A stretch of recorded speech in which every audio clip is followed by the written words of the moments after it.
The SNP had one overriding priority today: don't cock it up. So, how come you're not canvassing? Remember Neil Kinnock's PR disaster of a walk on Brighton Beach? With this lot watching, Alex Salmond does. All my life I've been determined not to do a Neil Kinnock guy, so if you'll excuse me tremendously, I won't do it today either, okay? There were more journalists here than at the other manifesto launches, and there's so much foreign media interest, they've held separate events for them. With the polls predicting this election is the SNP's to lose, we expected signs of nervousness among the handlers, but saw few. We anticipated signs of overconfidence from Alex Salmond, cockiness some call it, but that seems to have been toned down. This was well managed. And even the location looked good, part of Napier University in a leafy Edinburgh suburb. The SNP's big idea is to replace the council tax with a local income tax, which might not go down well here. A couple earning over $65,000 on Band F would pay more. The Scottish-based journalist here repeatedly asked how the SNP would persuade Westminster not to withhold £380 million of council tax benefit, and got rather sharp about it. But Mr Salmond, would you answer the question? You say you cannot see the Treasury doing this. If the Treasury do this, is there a plan B? We believe that it would be unwise to go into negotiations anticipating failure. We'd rather go into negotiations anticipating success, and we have every reason to do that. I wish to cooperate with the United Kingdom Government. Having devolved responsibility over local finance to Scotland, the United Kingdom Government, I'm sure, would not want to interfere with the Scottish people's right to determine a lower and fairer form of taxation. And there seemed to be two simultaneous press conferences, Scottish-based journalists wanting detail, others wanting the big picture.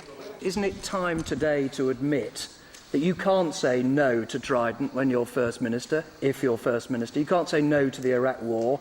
You can't say, yes, I want Scotland's oil money back. All you can say is yes to a series of debilitating rows between Edinburgh and London. There was a time that might have provoked a sharp response, but Mr Salmond merely reminded us Scotland's churchmen also opposed Trident, and even without authority over nuclear weapons, the Parliament could take a view. People expect their Parliament, even if it can't legislate, they expect their Parliament to have a view. They don't want them. It's a bit like the people in this election who seem to think that they can quarantine the campaign into certain issues and people are going to ignore other issues like Iraq or Trident. That's not how politics work. That's not how people think. That's not people's expectations of their Parliament. So we'll certainly be putting forward the view against Scotland having another 50 years of weapons of mass destruction. Of course, as I've indicated, I shall do it in an extremely polite and very cooperative way.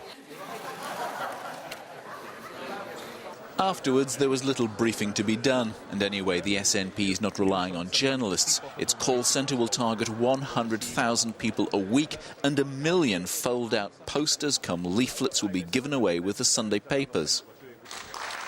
Most of us had seen most of it before, but then why risk anything new so close to a vote? We'd been watching and waiting for a slip. We didn't see one. Simon Willis reporting. Well, let's take a look at some of the key pledges in that SNP manifesto.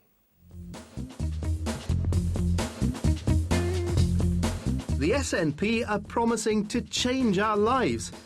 As well as their key pledge to scrap the council tax, they're going to make us healthier, protecting local access to healthcare with a presumption against closing local hospitals.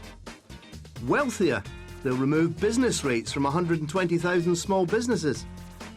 They say we'll be safer with more police on the streets and a crackdown on selling alcohol to underage drinkers. Life will be easier for families with a 50% increase in free nursery education for 3- and 4-year-olds. And it'll be greener with no new nuclear power stations and a £98 million investment in renewable generation. They say they'll make us smarter too, with smaller classes in schools and by scrapping the graduate endowment, ending student debt. And if we vote them into power, the SNP will hold a referendum on independence within 4 years. And if we say yes to that, They promise a whole new Scotland, one they call a force for good, a voice for peace in our world.